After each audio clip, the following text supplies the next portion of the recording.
How to close the complex sale, how to get that purchase order, that order that we really work so hard for. And this is a question I get most of the time is, why can't we just close more of these complex sales? Why do they take so long? Why do they get stalled? And what I try and do is use an analogy. And the analogy is something that we all understand. We've all gone on dates at some time in our life, for better or for worse. And the complex sale is a lot like this because the commitment is high. That, okay, on the first date, it's real simple. We can all meet for coffee, and we all do this with our clients. We meet them, and it tends to go pretty good, but there's this qualification phase both ways. Are they interested? Are you interested? Can this possibly happen? Can it not happen? And you're trying to put your best face forward on, at the same time, trying to determine how serious and interested they are. So we have this first date, which typically goes pretty well.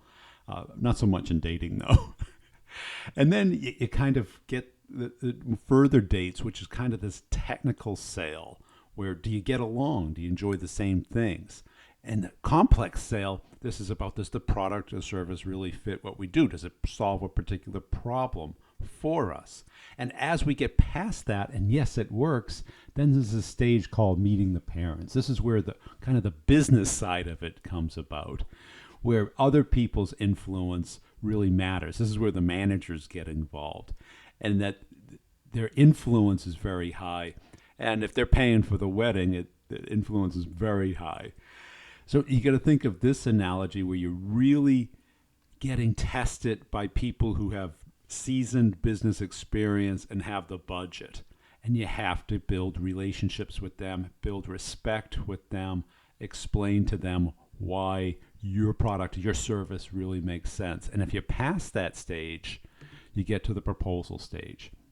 If you don't pass this phase, a lot of us think we can just skip this. It doesn't matter and just elope. You can, but there's no money in that. In the complex sale, we want that money. We want someone else to pay for that wedding. The whole purpose is to get a large sum of money for a large sum of value. That's what we're all in this for. And we get to the proposal phase. This you really want to make sure you know the answer to before you go out and put all this effort into it. Too many of us do it on the first date or the second date, and we think it's going to happen. It doesn't. Why? Because not enough respect and not enough understanding and not enough proof has been justified. So what we want to do is, by the time we get here, that we know it's going to happen, that the close is a natural, sequential process.